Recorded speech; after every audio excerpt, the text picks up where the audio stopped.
നമസ്കാരം. കേരളത്തിൽ കോൺഗ്രസ്സുകാർക്ക് വേണ്ടി മാധ്യമങ്ങൾ പെടുന്ന പെടാപ്പാട് നോക്കണേ. ഇന്നിപ്പോ മാതൃഭൂമി അച്ചടിച്ചു വിട്ട വ്യാജ വാർത്ത.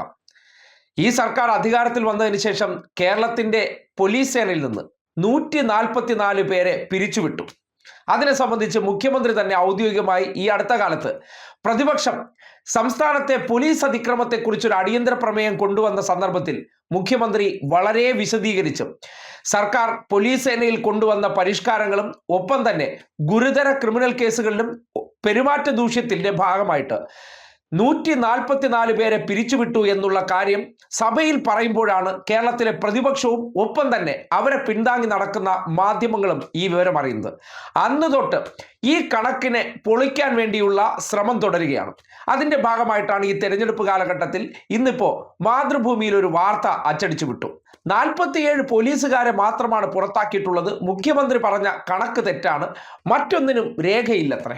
ഇതിനാണ് ഇപ്പോ സ്റ്റേറ്റ് പോലീസ് മീഡിയ സെന്റർ തന്നെ ഔദ്യോഗിക വിശദീകരണം കൊടുത്തിരിക്കുന്നത്. കാര്യം മാതൃഭൂമിയുടെ ഉദ്ദേശം എന്ന് പറഞ്ഞാൽ അടുത്തത് കോൺഗ്രസിനെ അധികാരത്തിൽ കൊണ്ടുവരണം. അപ്പോൾ ഇന്നലകളിൽ സർക്കാർ ചെയ്ത പ്രവർത്തനങ്ങളെക്കുറിച്ച് പറഞ്ഞാലും അത് ജനങ്ങളുടെ ഇടയിലേക്ക് എത്താൻ പറ്റില്ല. ഞങ്ങൾക്ക് റീച്ചുള്ള വീടുകളിലെല്ലാം അവിടെയുള്ള ജനങ്ങളെ ആ സത്യത്തെ തമസ്കരിപ്പിക്കാൻ വേണ്ടി അല്ലെങ്കിൽ അവരെ തെറ്റിദ്ധരിപ്പിക്കാൻ വേണ്ടി വ്യാജ വാർത്ത അച്ചടിച്ചു വിടണം. ഏതെങ്കിലും ഒരു വിഷയത്തെക്കുറിച്ച് വാർത്ത കൊടുക്കാൻ പഴയ കാലത്തൊക്കെ ആണെങ്കിൽ ഡേറ്റ ആവശ്യമുണ്ട്. ഇന്ന് അതിൻ്റെ ഒന്നും ആവശ്യമില്ല. ഈ കഞ്ചാവ് അടിച്ചിരുന്ന് എഴുതും പോലെയാണ് ചിലരുടെയൊക്കെ വാർത്ത എന്ന് പറയേണ്ടി വരികയാണ്.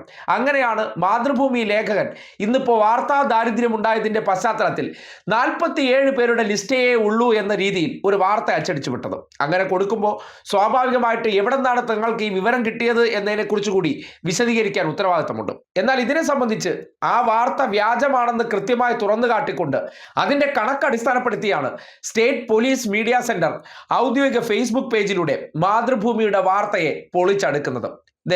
ആ ഫേസ്ബുക്ക് കുറിപ്പ് ഇങ്ങനെയാണ്: ഇന്ന് 30/12/2025 മാതൃഭൂമി ദിനപത്രത്തിൽ പ്രസിദ്ധീകരിച്ച 144 പോലീസുകാരെ പിരിച്ചുവിട്ടെന്ന വാദത്തിന് കണക്കില്ല.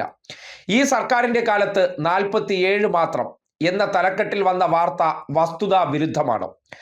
25/5/2016 മുതൽ 18/9/2025 വരെയുള്ള കാലയളവിൽ ഗുരുതര ക്രിമിനൽ കേസുകളിൽ ഉൾപ്പെട്ട 82 പേരും ഗുരുതര പെരുമാറ്റ ദൂഷ്യത്തിന് 62 പേരെയും ഉൾപ്പെടെ 144 പോലീസ് ഉദ്യോഗസ്ഥരെ സർവീസിൽ നിന്ന് പിരിച്ചുവിട്ടിട്ടുണ്ട്. ഇതുകൂടാതെ സാധാരണ വകുപ്പ് തല നടപടിയുടെ ഭാഗമായി അനധികൃതമായി ജോലിയിൽ നിന്ന് വിട്ടുനിന്നതുൾപ്പെടെയുള്ള കാരണങ്ങൾക്ക് 241 പോലീസ് ഉദ്യോഗസ്ഥരെയും സർവീസിൽ നിന്ന് നീക്കം ചെയ്തിട്ടുണ്ട്. ഈ സർക്കാരിന്റെ കാലയളവിൽ 10/5/2021 മുതൽ രണ്ടാം പിണറായി സർക്കാരിന്റെ കാലത്ത് തുടങ്ങി 18/9/2025 വരെ ഗുരുതര ക്രിമിനൽ കേസുകളിൽ ഉൾപ്പെട്ടതിന് മാത്രമായി 46 പേരെയും ഗുരുതര സ്വഭാവ ദൂഷ്യത്തിന്റെ പേരിൽ 35 പേരെയും ഉൾപ്പെടെ 84 പോലീസ് ഉദ്യോഗസ്ഥരെ സർവീസിൽ നിന്ന് പിരിച്ചുവിട്ടിട്ടുണ്ട്. ഇതുകൂടാതെ അനധികൃതമായി ജോലിയിൽ നിന്ന് വിട്ടുനിന്ന 159 പേരെയും ഇക്കാലയളവിൽ സർവീസിൽ നിന്ന് നീക്കം ചെയ്തിട്ടുണ്ട്. യഥാർത്ഥ വസ്തുത ഇതാണെന്നിരിക്കെ പോലീസ് ആസ്ഥാനത്ത് നിന്ന് വിവരാവകാശ നിയമപ്രകാരം ലഭിച്ചതെന്ന തരത്തിൽ മാതൃഭൂമി ദിനപത്രത്തിൽ പ്രസിദ്ധീകരിച്ച വാർത്ത അടിസ്ഥാനരഹിതമാണെന്ന് സംസ്ഥാന പോലീസ് മേധാവി റവാഡ ചന്ദ്രശേഖരൻ അറിയിച്ചു. കേട്ടല്ലോ, രണ്ട് പിണറായി സർക്കാരിന്റെ കാലത്തായി സംസ്ഥാന പോലീസ് സേനയിൽ വലിയ തോതിലുള്ള ശുദ്ധികലശം നടത്തിയിട്ടുണ്ട്. ആ ശുദ്ധികലശത്തിന്റെ ഭാഗമായിട്ട് 240-ൽ പരം ഉദ്യോഗസ്ഥരുടെ ജോലിയാണ് തെറിച്ചത്. അത് കണക്കില്ല എന്ന് മാതൃഭൂമി അച്ചടിച്ച് വിടണമെന്നുണ്ടെങ്കിൽ അവരുടെ ഉദ്ദേശം എന്താണ്? ഇന്നലകളിൽ മുഖ്യമന്ത്രി പറഞ്ഞ കാര്യത്തെ തെറ്റാണെന്ന് ജനങ്ങളുടെ ഇടയിൽ തോന്നിപ്പിക്കണം. ഇതാണ് നമ്മുടെ നാട്ടിൽ മാധ്യമ സ്ഥാപനങ്ങൾക്കകത്തിരുന്നു കൊണ്ടുള്ള കൂലിയെഴുത്ത്. അല്ലെങ്കിൽ ഇവർക്ക് കൃത്യമായിട്ടുള്ള ഡേറ്റ സഹിതം ജനങ്ങളെ ബോധ്യപ്പെടുത്തുന്നതിനപ്പുറം ഇത് പ്രതിപക്ഷ നേതാവിന്റെ ഓഫീസിൽ നിന്നോ കോൺഗ്രസിന്റെ ആഫീസിൽ നിന്നോ കിട്ടുന്ന ചില കണക്കുകൾ പ്രകാരം അവർ പത്രത്തിലൂടെ അച്ചടിച്ചു വിടുകയാണ്. അതിന് മാസപ്പടിയോ ദിവസപ്പടിയോ ഇവർക്ക് കൊടുക്കുന്നതിന്റെ അടിസ്ഥാനത്തിലാണ് ഇമാതിരി വ്യാജ വാർത്തകൾ പടച്ചുവിടുന്നത്.